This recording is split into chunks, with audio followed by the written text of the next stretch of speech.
Okay, let's go.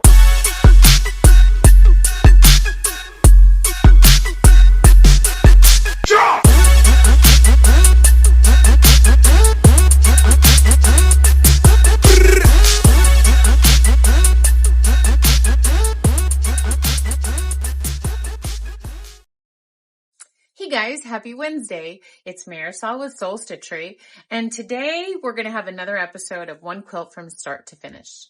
So, I think we're getting pretty close to the backing here. I wanted to point out a couple things. You've seen in the previous clip that I have been sewing my rows together. I think I have 2 rows left to add to the quilt. I'm going to take a step back and kind of show you what it looks like right now. Here's what we've got so far. Isn't that beautiful? Look at that. Isn't that so pretty? I just love the way it came together. I love all the colors and the blocks. Look at that. So I've got a couple rows to put on, and I wanted to go back to something that I mentioned in one of my previous videos, and that is that as I put my rows together, so I'm pinning the row, this row to the previous row. So usually, and I don't know if anybody else does this, but I start assembling my quilt from the bottom up. And I think it's because the last row is the row that I finish at the sewing machine. So then I grab that one and I grab the one before it. And it's just the way I've always done it. Again, there's no quilting police. So I don't think there's a right or wrong way. Start from the top down, the bottom up. I think if you use a display wall and you're putting your rows up as you're putting them together, probably more likely that you take the first one down and put it together with the second, and so on and so forth. But I bring that up because one of the things that I don't do once all of my blocks for a row are put together, so as I'm assembling my rows, I do not press the seams between blocks. And the reason I don't do that is because I want to try to nest as many seams as I can as I'm assembling the quilt top. I want to keep it as orderly as possible so that the back of my quilt, as I'm done piecing my rows, so that my seams are all nice and flat, everything is nested where it can. It helps me to press it better as I'm pressing. And so I'll put all my rows together, then I'll go back after I'm done and I will press the entire quilt top. I do press the seams between blocks as I'm assembling the quilt top. So right now I just added, this is row number 4, added 2, 5, 6, and whatever beyond. And as I am pinning my blocks or my row to the assembled quilt top, I am pressing my seams. So on these, I have pressed my seams open. You can see everywhere that there's a pin, that's a seam that I pressed as I was pinning on to the previous row. So I have pressed these seams open so that I can match my points as best I can. Again, no quilt police, right? So you do the best that you can. And so I pin these together and I press as I pin rows. So when I'm making my block, when I'm making each individual unit, so this 4 patch, I press my seams as I sew. When I take all my units and make a row together, I do not press between the blocks. And that's just a me thing. If you have a different way of doing it, I would love to hear about it. Please put it in the comments. I love to learn too, so teach me a little something if you have a better way. Otherwise, this is how I do it. So I'm going to put the rest of these rows together, and then we're going to talk about the back. We're going to pick the fabric, and we're going to figure out how to measure it. So I'm going to go over to the sewing machine, and I will be right back.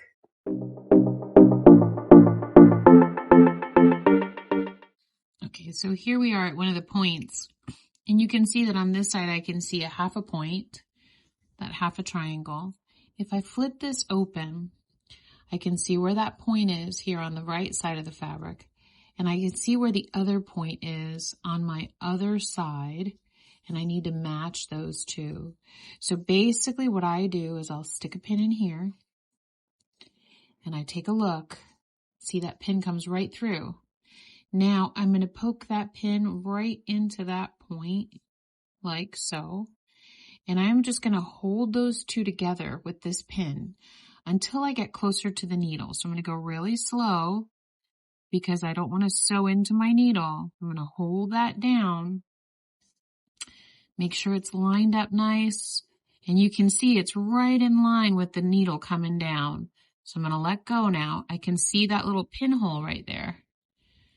And I am just going to sew right over where the pinhole is and try not to move anything too much. Go nice and slow. And when I come through on the other side, I'm going to lay this out a little bit better here. And I'm going to sew straight down this pink. And then when I pull this around, now my foot is just slightly up so that I can turn my fabric. I'm going to open it up, and you can see that's the point we just sewed over. And look at how nice those three corners come together, right? So that method is called the hang pin method. You know, I learned it from Julie Herman of Jaybird Quilts. Thanks, Julie, for your help. Appreciate it. Lots of cute quilts come out because of that method of teaching. And so I use that as I go along, especially when my seams are pressed open. If my seams are pressed to the dark or light, I try to make sure that I press them in such a way that the seams nest. So for instance, these two half square triangles, when I sewed them together, you can see that one seam is pressed to the light and one is pressed to the dark. That's just so that I could nest them and get a really nice point on that side. See that point?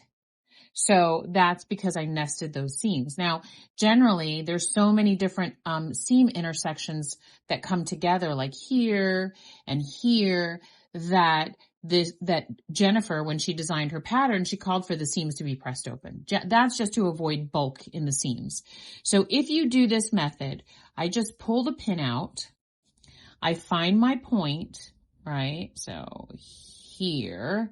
And when I push that pin through, I can see that it comes through right at the point of the triangle on the other side. Now, I don't have a point on this piece, but I'm going to make sure that my fabric is lined up. I'm going to line it up with the seam so it goes right into the seam of the other block on the other side, on the bottom side. And then I'm going to sew those together. And I'm going to sew along until I get very close to that pin. And once I'm a little bit closer, whoa, be careful of that. Once I'm a little bit closer, and I guess a shorter pin would probably be better, right? So I'll get a little closer, and I will make sure that my needle goes right over where that pin was. And I'm going to try not to move anything. I'm also going to sew really slow, you guys.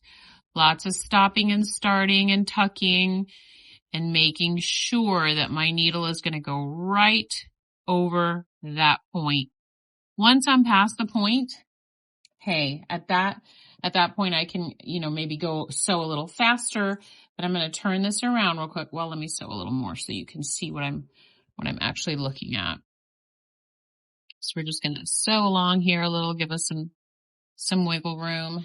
Turn this guy around like this. And you can see I sewed right where the pin was. When I open this up, let me get this out of the way. Now, it didn't line up with the seam perfectly, but my point is still there. So if I had to choose the lesser of two evils, I would rather, even if the point is off by just a little, and that, on camera it looks a bit big. In real life, that's probably about 1 stitch length, maybe 2 there, so maybe a 1/16 of an inch. You won't be able to see that from very far away, but you can see that my point is not chewed up in the seam. So I just wanted to stop and illustrate that pretty closely so that you guys could see what I'm working with.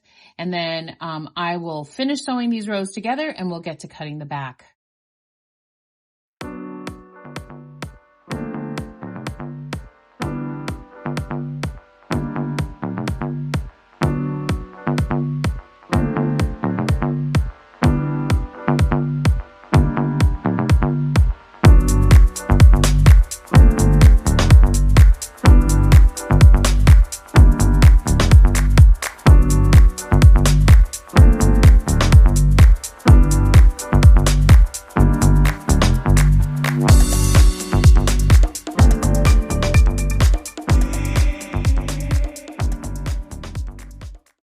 Hey guys.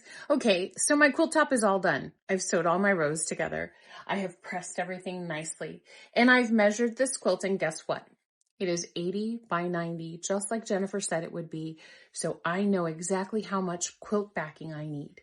Now, I found a couple of tools to help you, just like they helped me, figure out how to do my back. And I will link to those tools in the description, and I'll also put a couple of screenshots right here. This is our quilting calculator, and this is the website that I went to read through this blog about putting a backing together. Now, I read a bunch of blogs, and I read a bunch of tutorials, and I watched a lot of videos to try to figure out what the best way to piece my back is. And I can tell you that I've been doing this the whole time I've been quilting. Every time I get to have to put the backing together, I have a huge mess on my hands because I never really took the time to learn, to really learn, or really find a good resource on how to put this back together. Because of you guys, I had to actually do the homework this time. And I'm so glad that I did, because these two tools are super great. Read through that blog. It's such a well-written, great instructional piece. If you're not really, like me, a person who can read something and understand it, this gal just does it in a way where it's easier for folks like us. But what I'm going to do is I'm going to actually follow through the process that she teaches, and I'm going to do it step by step so that you can watch. Now, we did talk about picking a backing. I told you guys I'm not going to cheat, and I'm not using Y back. So this time I'm looking at 3 of these prints from the Tula Pink Besties line, which we do carry in the shop. So I kind of tested each one of them. I lay the quilt over. This quilt has all kinds of different colors in it, different patterns. So I want to make sure that it's something that I love with everything that I've got going on the front of the quilt. Now, I'm going to say this again. There's no quilting police. So if you want to put something totally different on the back, you can do that. You can put anything you like on the back. In the old days, they used to take old bed sheets and put those on the back. So do you, whatever that is. And if you do something really different and really unusual or unique on the back of your quilt, I would love to see that. So post some pictures because I want to see. My choices, I narrowed it down to 3 after having about, 8 or so. These are my 3 top picks. And I can tell you right away that this is probably pick number 3. I'm not a huge fan of metallics, but I do like the best friend charm on this one. That was kind of the kicker for me, but I can think of a better project to use this on. And I think that I'm going to actually put this on the back of my Valentine table runner that I made.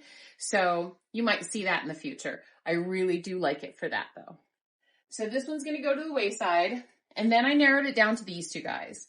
Now, I'm a big fan of the daisy chain print in this line.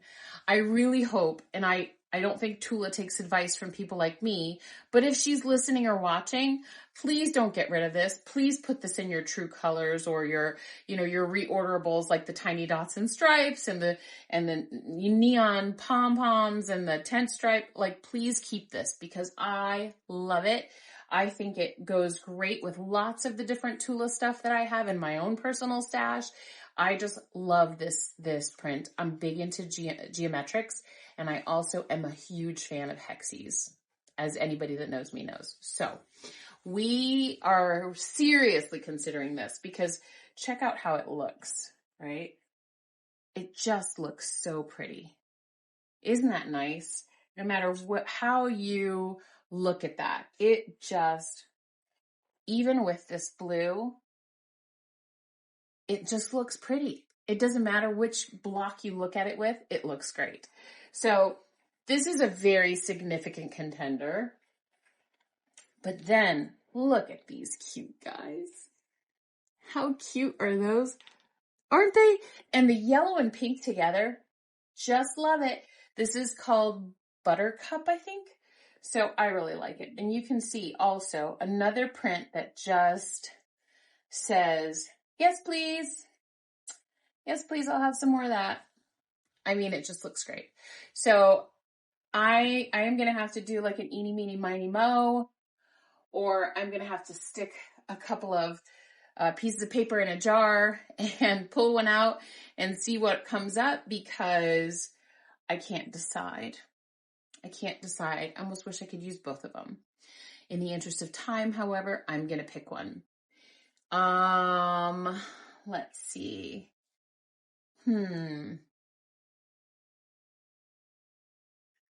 Oh my gosh. I think I'll choose this. I really like this one. So we're going to go with this one. So sorry, little hamster gerbil guys. We're going to put you over here. We'll use you in something else. So now what the blog that I read and studied very well says is that because of the size of my quilt, I am going to have to use 3 pieces of fabric. And so what it says is, let's cut these 3 pieces of fabric, a particular width. We're going to cut it the width that I need. So although the app says I need 8 3/8 of a yard of fabric, I think if I follow the instructions, I may use less. So I am going to start unrolling this fabric. I'm going to move my quilt top aside and we'll get to cutting in just a second. Okay, so I can't tell you how many people have asked me about this. You guys know we had a shop hop recently. And so what that means is that people were coming into my shop, even though I'm online only and I don't take customers into the shop on a regular basis. My local quilt guild, where I belong, asked me if I wanted to participate, and I said, sure, why not? So I cleaned everything up, got everything situated, and I made lots and lots of fat quarters. And so these are all the little strings that come from cutting fat quarters. And what I like to do, because it's colorful and pretty, is I like to stick them in a jar for a while and keep them around. And then I just use this as a scrap jar. I'll put little clippings and, you know, these are trimmings from half square triangles, and then I don't have to keep running to the garbage. So we're gonna put these guys over here, get them out of the way, and we're gonna cut our backing. Now, the app says I need 8 3/8 yards of fabric, which is about 300 inches and some change. But if I cut that into thirds, like the blog recommends, then I'm cutting 100.5 inches of fabric. Well, it occurs to me my quilt is 80 inches wide, and I really only need 90 inches of width. So to eliminate some of the waste, I'm still going to cut 3 pieces, but I'm only going to cut them 90 inches wide, because 42 times 3 is 126, which is more than long enough to cover the length, but it is wide enough to make sure that I have enough width on there. So I'm going to measure and cut 90 inches worth of fabric 3 times.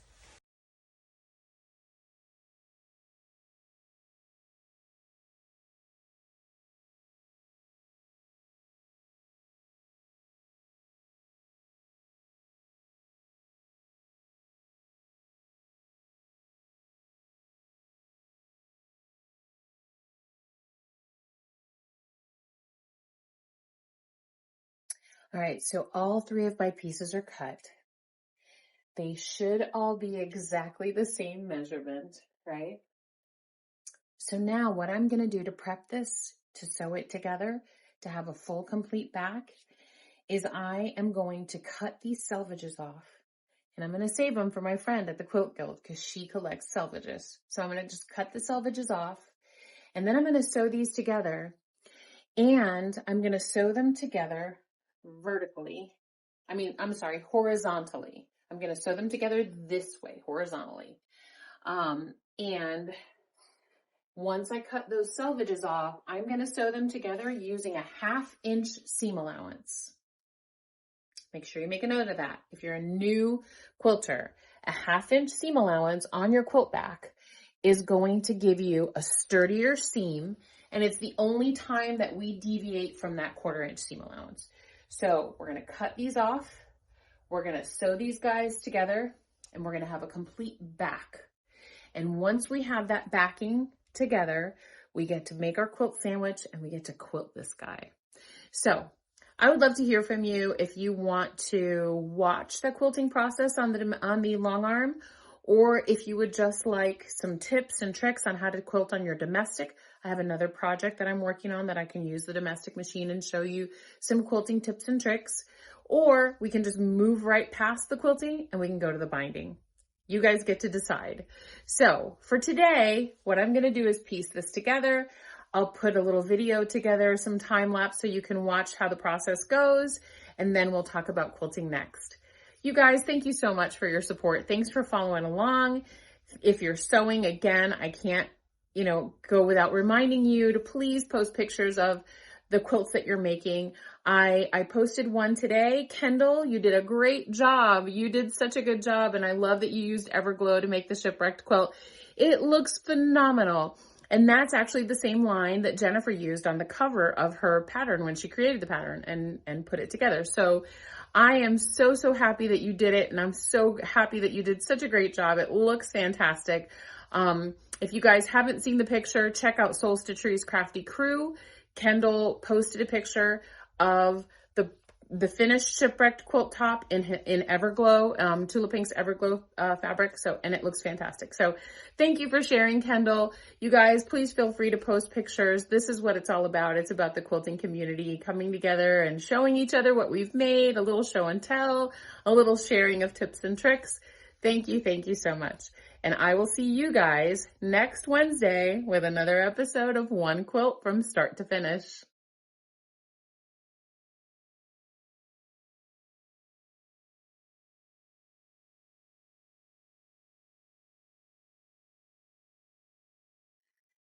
So it occurs to me as I'm cutting off this selvage that this might be something that you guys would like to know about. So I try to keep it as even as I go. It is a long piece of fabric. Obviously, I don't have a ruler that's that long.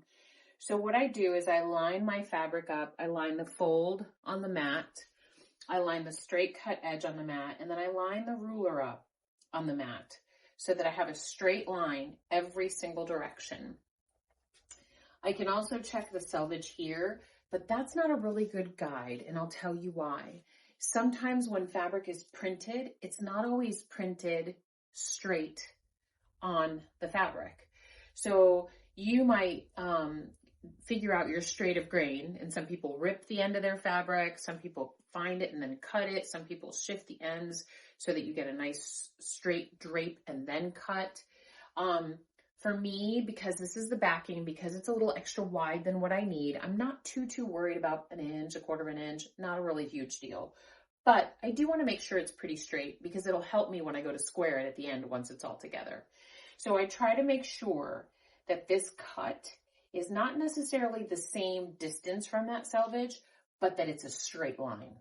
So if you line your fold of your fabric and your straight cut of your fabric on the mat, and you just keep pulling down as you cut straight on that fold and keep your ruler lined up with the mat, generally speaking, you're going to get a pretty straight line. So if someone's got a tip that works better than that for cutting selvages off long pieces of fabric, I don't like to fold it and cut because, like I said, sometimes it's not printed straight and I don't want to cut more than I need to. So I'm going to go along and cut as I go, measure, cut, and that seems to work out pretty well.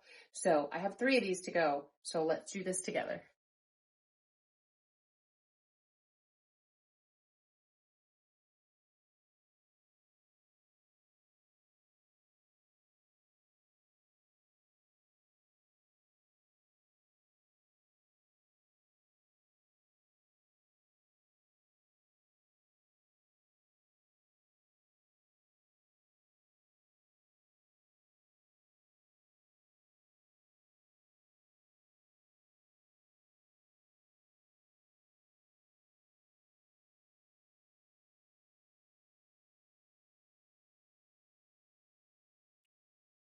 So it's all together now.